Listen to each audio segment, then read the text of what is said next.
Greetings Internet, welcome to Aaron Plays. In this episode we'll be continuing mission 1 from Ambush. Situation report. Well, I'm 4 guys down out of 8, so I'm at 50% squad value. However, the Germans seem to be falling back, so I'm not sure if that's right or wrong, but I'll decide to push on, hopefully win the scenario, and then I can recuperate my losses. My squad leader who's incapacitated in the building here, these 2 guys back here, and I've got 1 KIA. So that's the situation. We're still in rounds, so the first thing that will happen is I will roll for random event. So let's see if we can get, here you go, and that's random event 5. Yes, I add the 2 numbers together, and that's telling me sighting 7. Have I had sighting 7? I have, so therefore it's a no event. Okay, next up, my usual bugbear. Will I win the initiative roll? Okay, let's see. Nope. I can't remember the last time I won the initiative. I can't say it's never been in this scenario, but it's few and far between. So anyway, they only have 1 active soldier on the board, that's Soldier R. And with a 9 with the initiative, he will get 1 action, which sits him just there. So, my 4 guys, Bell, with a 5, he will get 1 action.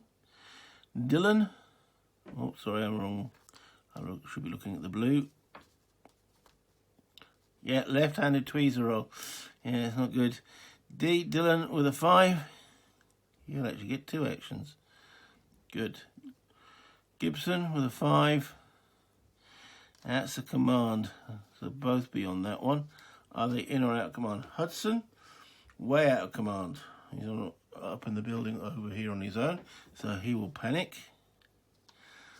And Gibson, he's on his own, so he'll panic. So only 2 guys active from me, and 1 active from the Germans. So we'll start with Dylan. Dylan's over here. He has 2 actions, so let's move forward.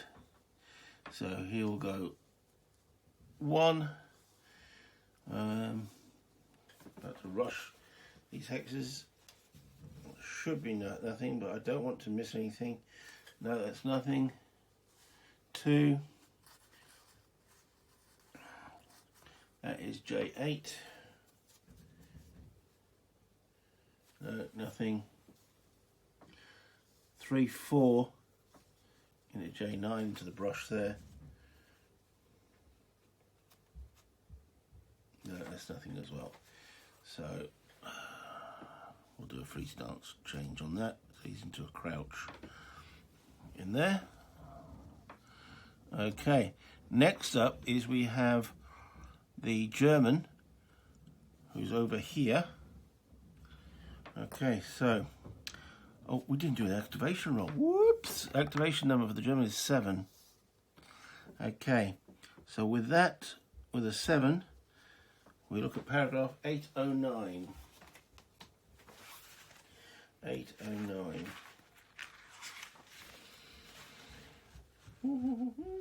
Move as quickly as possible, fall prone after movement, spending a movement point to do so if necessary. Well, he's doesn't have to, so it says move as quickly as possible. Okay, so I look at where hex he's in. He's in Q17.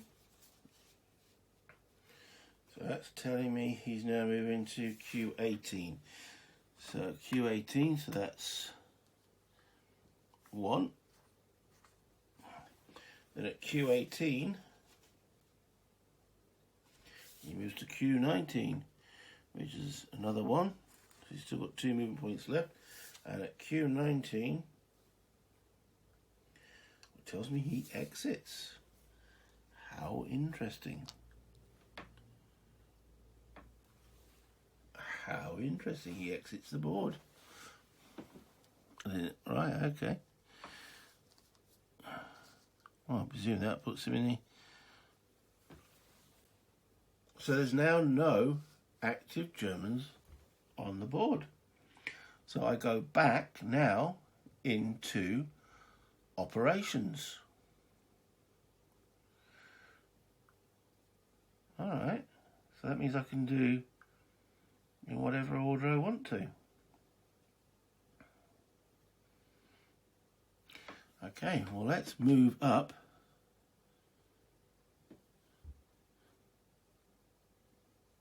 Yeah, this no longer applies, so we're back in operations. Okay, so let's stand Gibson up, cross the stream into L5 for 2. In fact, I don't have to pay costs. I still need to check every hex, but I'm not paying terrain costs now, so we'll wait for him to come up. So L5, so we could have encounters and such. So still got to check every hex, but that's none. Okay, so we'll move him into K6. No, that's sighting 2. K7. The other way. K7, no. K8. Well, that'll be nothing. K9.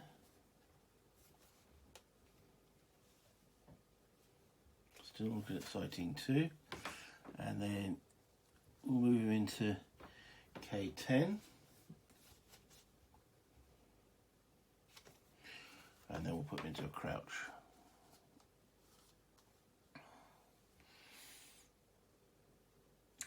Alright, so then we'll move up Corporal Bell, and he will, we know there's nothing in there and there. Then we're going to move Dylan, so he'll now go into J10.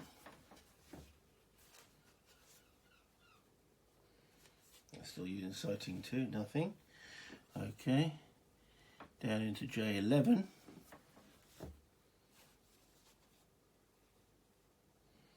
Sighting 1, nothing there.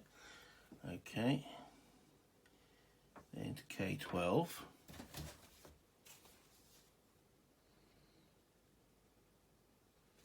Nothing there. Then into the building, and then Cohen joins the incapacitated Sergeant Ambrose. Okay, so there's nothing in there.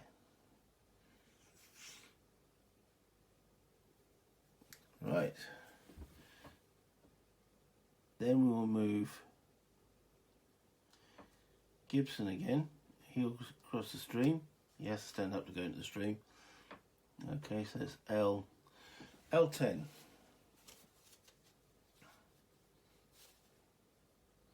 Still looking at sighting 1, which we already had. M11. No change. And then he'll move into N11. Still looking at sighting 1, which we've already had. So yeah, no change there. He will then go into a crouch.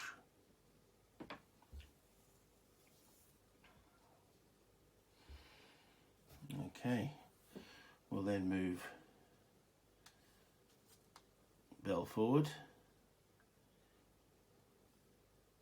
We know these are clear, clear, and move into O1. Sorry, can't be O1. O12, O1. Okay, so that's his event. So let's roll for the event. 9 and 7. 16. Now the event's about German ammo usage, and there was no German ammo usage in the last round, so we continue. Maybe I should put...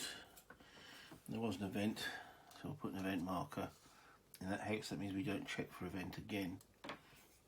in that hex.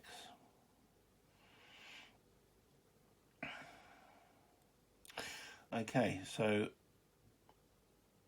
I think I'm going to try and push on, get into this building here, and up there, keeping these two guys back. Dylan giving fire support with his Browning. Okay, so let's move Gibson on, and he'll move into P11. Boldly going where we've never gone before. Is that the wrong game? That also says an event. Ooh. That's event 7. Wrong way. Event 7. That says sighting 5. We've had sighting 5. So again, no event. So where's this ossifer gone? Okay. So we'll keep moving these guys up. So the corporal will now move into Q11. Q11.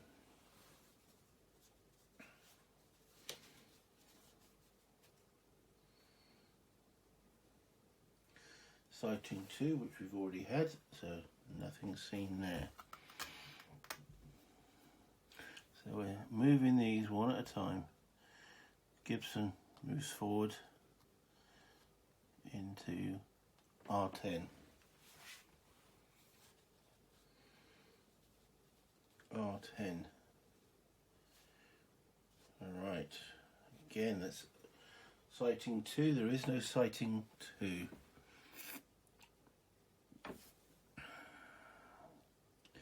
Okay, moving Corporal forward again, and he moves into S10. Is anyone still in that building?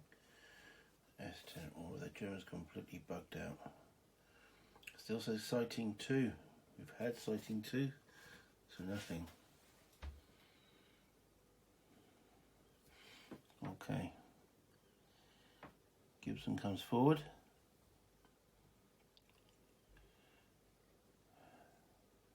Alright, Bell tells Gibson go and check out the building.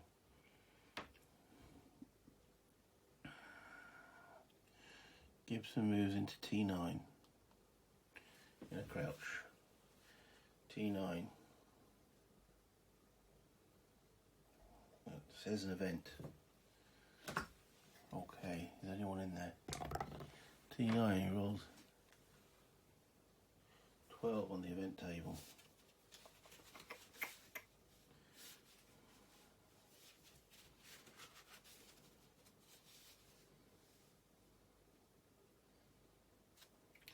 It says sighting 7. Have we had sighting 7? We have.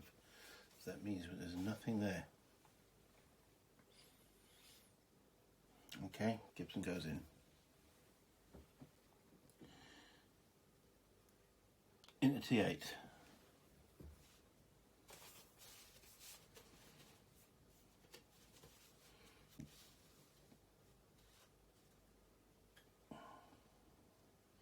Tells me to look at paragraph 27.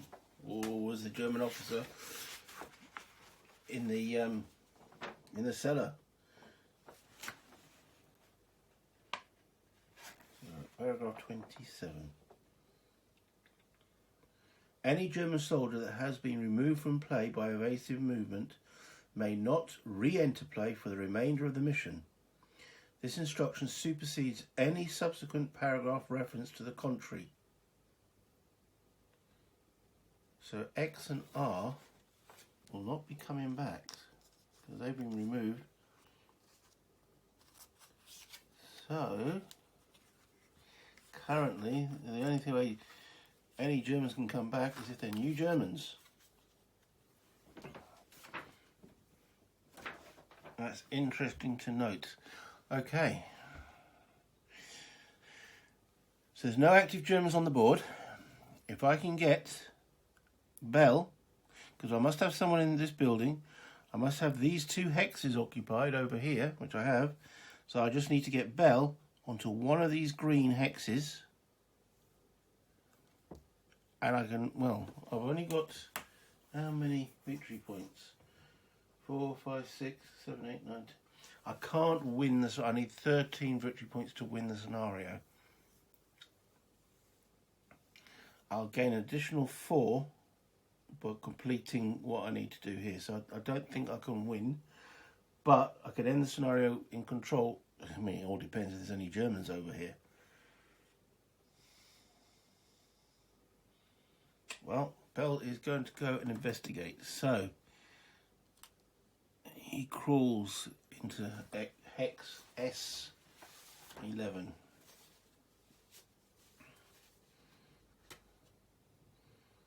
No event. Okay, Dylan is still over here covering with his Brownings. Bell then goes into S12.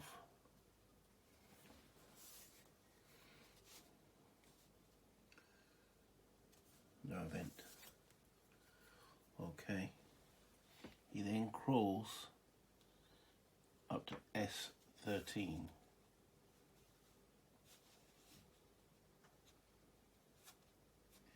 That says event. Something's happened. That's 10. Event 10.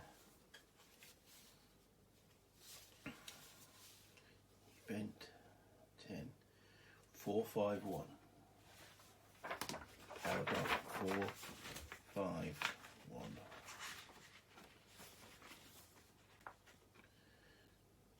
If German 53 has been removed from play by evasive movement once, see 452. German 53. Well, we know none of these can come back, but let's see what it says. Have we had German 53? We have. No, it was moved by evasive event. German 53 is S. He's the one that was taken out in close combat, so he wasn't removed by evasive event, so therefore it's no event. Okay, so now I believe the mission ends. Let me just check. Okay. So the mission ends in one of 2 ways. At least 1 active US soldier is in the building hex T8. We've got Gibson in there. At least 1 US soldier is in the building hexes K13 and L13, so I read that as there had to be 1 in each hex. And at least 1 active US soldier is in any hex of the heights in the southeast corner of the map, defined by the elevation change running from, so it's these hexes Q19 through to Y13, which is this green area down here, from which he can see all the road hexes of the map. Okay, well, he's on the elevated here, he's on the edge. Oh, you probably can't see here.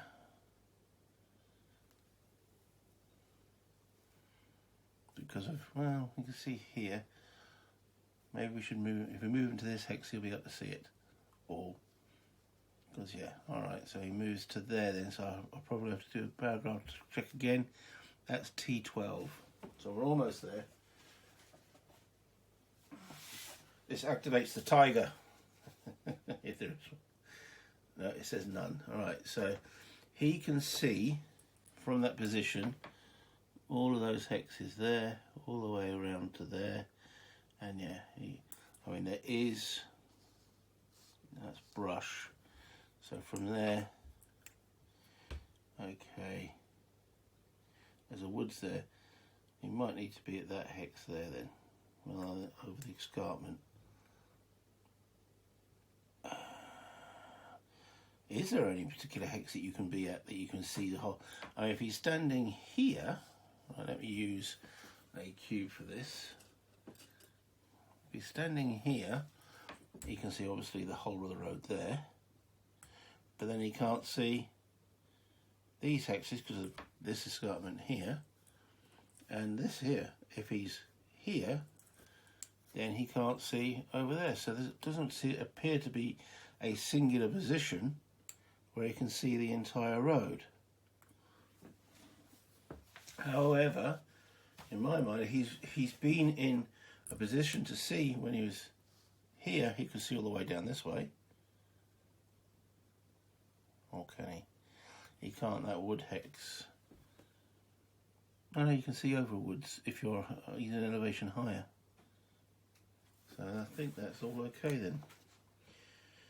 In which you can see all the road hexes on the map. No active Germans can be on the map. There are no active Germans on the map. If the mission ends in this manner, you have accomplished your mission and earn 4 additional victory points.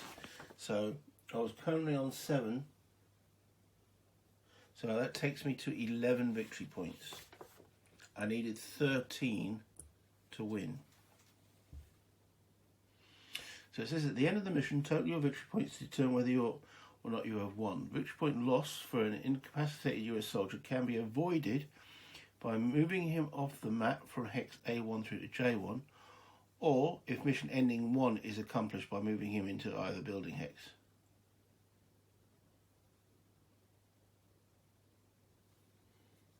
Okay. Other victory points will be revealed during the mission. That's a bit contradictory.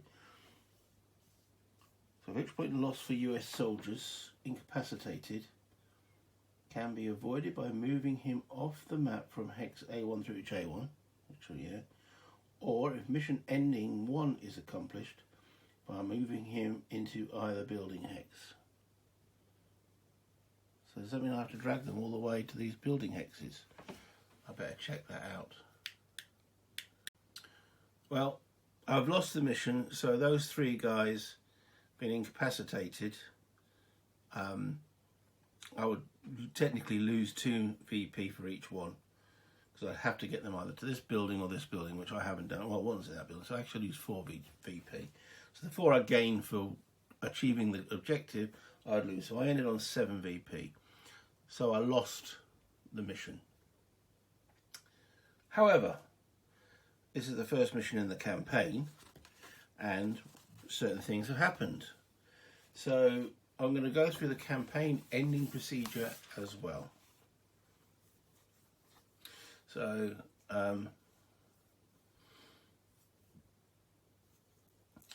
at the end of the mission, award each of your surviving combat soldiers combat points using the procedure and guidelines of certain paragraph. Incapacitated soldiers receive CPs if they manage to avoid VP loss for the siege by exiting them from the map or by another method as described in each mission.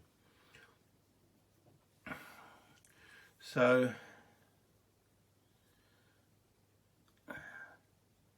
okay, if I'd been a little bit more, I actually thought it ended, and because these guys will be rescued by medics, would I have then ended the scenario? I mean, I've achieved the victory, achieved the mission. I've managed to save my squad leader, but these 2 guys here, I'd have to actually take these guys back. So that's what I'm going to do. The mission is ended, but these guys would come back here to take them off. Every hex that they drag through, I'm not going to go move every. I'm going to work out to see if these guys can be taken off. Every hex that you drag them through, on a 0, they die.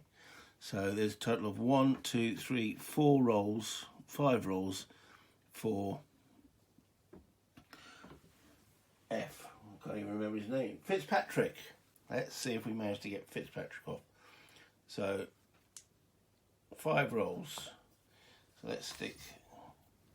So let's go back for him. 5 rolls for him. 1, 2, 3, 4. Come on.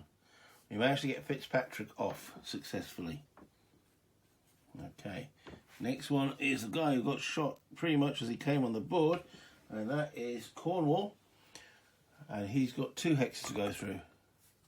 Ooh, that's a 5 and a 7. He gets successfully brought off. And Ambrose, he's in a building, so they can wait for the medic there. He's successfully brought off. So that's the end of the mission. We have one guy KIA, and that was was good old Edwards. We have 3 guys who were injured or incapacitated. So that's Ambrose, Cornwell, and Fitzpatrick. So, what do we do at this point? Well, let's bring up my squad record sheet. Let's remove these here. Okay, so we've got that there. I don't know how well you can read that. So I ended with 7. I gained 4 for completing the mission. I lost 4 for 2 incapacitated guys. No, I didn't lose 4. I managed to get them off. So my total score then was 11 out of 13. Not great, but not too bad either. So it says award combat points at the end of the mission. Award each of your surviving soldiers combat points using the procedures in 16.2, which we'll go through. Incapacitated soldiers receive CPs if you manage to avoid VP loss. So I did manage to avoid VP loss for these soldiers by exiting them from the map or by another method. Spend combat points. A soldier who has 6 combat points can spend them to increase his various ratings using the procedure and costs in 16.3 paragraph. If he has fewer than 6 CPs, he cannot spend them at this time. However, CPs can be carried over from mission to mission, and then I can generate replacement soldiers. Okay, so combat point awards. Let's see how many combat points I am awarded. Combat points are used to represent gains in ability due to each soldier's experiences and actions during the missions. When a soldier has accumulated 6 combat points, he can then spend them to increase one of his ratings, either his initiative, perception, weapon skill, or drive skill. Determine the number of combat points your squad receives at the end of the mission. Multiply the number of soldiers who survived the mission by 4 if you won the mission, or by 2 if you lost. Well, I lost the mission. Ones that survived. Now, are they classed as surviving if they come back incapacitated?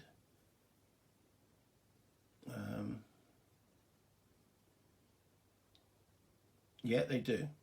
So there was a total of 7 survived. 7 multiplied by 2 gives me 14 combat points. Okay. The result is the number of combat points the squad receives. Soldiers who were incapacitated during the mission are considered to survive the mission if you avoid VP loss for their incapacitations, as described in the victory section for each mission briefing. An incapacitated who causes you to lose 2 victory points is considered killed and must be replaced when the mission ends. Okay, hence why I had to roll for getting those guys off there. So every hex, they survive. A surviving incapacitated shot recovers from his wounds between missions and begins the next mission unwounded. Excellent. Then gives an example. Right. Each surviving soldier automatically receives 1 combat point. Okay. The remaining combat points are divided among the squad members as you see fit. Okay, so there's going to be 7 given out because 7 survived. Okay. Soldiers should be awarded according to how well you thought they fought and how important they were to the mission. A single soldier cannot be awarded more than 6 CPs at the end of a single mission. As you play a mission, record the possible reasons for CP awards for each soldier's CP box in the abbreviated form. That's what I was doing here. If you see the word turn, wound S, that means he wounded soldier S. Dylan killed soldier N, incapacitated soldier Q, and incapacitated soldier P. So he did by far the most. Ambrose, I forgot to actually put on what he did. He incapacitated L. And that's it. Yes. Okay.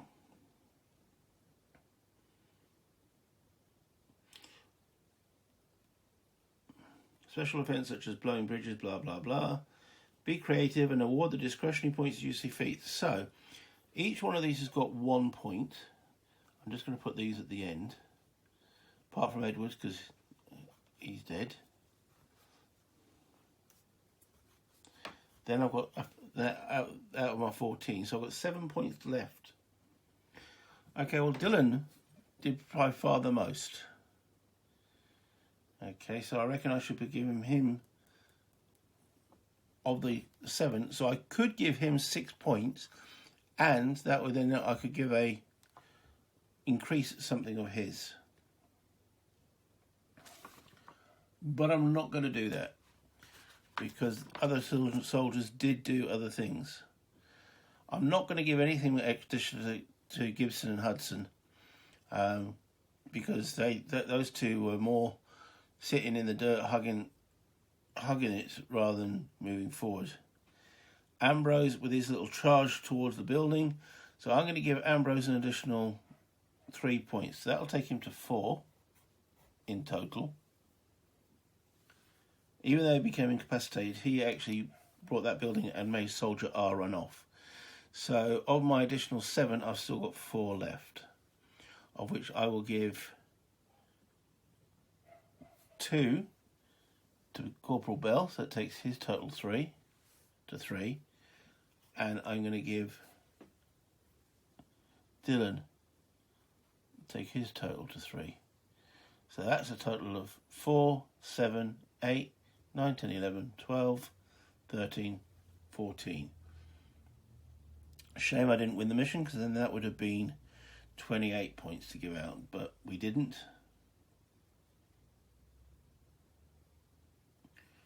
Okay. So I don't have enough to improve any soldier's characteristics. So remember, it requires 6 points to improve a characteristic. So the last thing I've got to do is replacements. After you've determined and spent your CPs, you are ready to replace your killed soldiers and those incapacitated you were unable to save. On your squad record, you record each soldier's cost in squad points next to the name in the box provided. So Edwards costs 3. When the soldier needs replacing, you can spend those squad points again. Further, you can combine all your soldiers into 1 squad point total to spend. Okay. In this way, you need not buy exact replacements, although you often will. So after, generate their new ratings. So, okay, let's see if we get what with Edward's replacement. Okay, so we have 3 points to spend. So looking on here, with 3 points to spend, it's telling me that his initiative rating will be 2, as you can see in Edward's, so that part will stay the same. With an initiative rating of 2, I now roll a dice to see what his perception is. So let's see. Let's put that there. His perception will be with a 6, so with a 2, with a 6. His perception is 4, which is the same as Edward's. Okay. So now rolling for his weapon skill. So die roll plus initiative rating. So his initiative rating, as we know, is 2. Plus 6 is 8. He's at 0. So he's actually improved there. A little bit better, so he's at 0. Then the driving skill, die roll plus initiative rating. He rolls a 7, plus 2 is 9. His drive skill is 6. Looking on here, drive skill of 6. Okay, whereas Edward's drive skill was 2, so he's a good driver, better than Edward's. And then his movement point allowance is based on his initiative rating. His initiative rating is 2, so he has 4 movement points. So we have a slight improvement on the guy we had last time. It's an E. So we're going to call him Edward II. Okay, his weapon skill is now 0. I'll probably do a new sheet. And his drive skill is now 6. Okay. And that's us ready for the next mission. Mission 2. Which I have no idea. Does that mean I've probably got some more rules to read?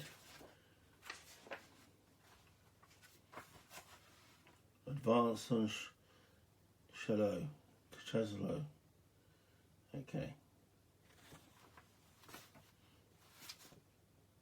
Using map B, so we'll be in town fighting. And that's it. That's the end of my first mission in ambush. My initial thoughts are, wow, that was fun. So, what to do next? Well, I did say I was going to do a comparison between this and Warfighter, so it's only fair to do a mission from Warfighter and compare the two. Warfighter is going to have a lot to measure up because this was interesting. I had quite a lot of decisions to make, and they were fun decisions. They weren't just okay, if I get one modifier here and a roll there. I've played a few solo games such as The Hunters, B-17, where you're basically taken along for a ride by the die rolls. Yes, in this, the dice can be quite, I mean, Cornwell arriving on the board and within 2 hexes getting shot by a random event and incapacitated. Yes, that did take me down by a man, but my decisions on this board quite happily made me feel like I was involved the whole time. I didn't feel that I was led by the nose. I didn't feel that the enemy were uninteresting. They made interesting choices. They reacted as if they were looking at one of those paragraph booklets themselves. They couldn't see everything of mine, which is what I like. Because quite often you find with, again, a lot of AIs, they assume that they can see the whole board. And a lot of computer games do the same sort of thing. Is this replayable? Well, yes, it could be.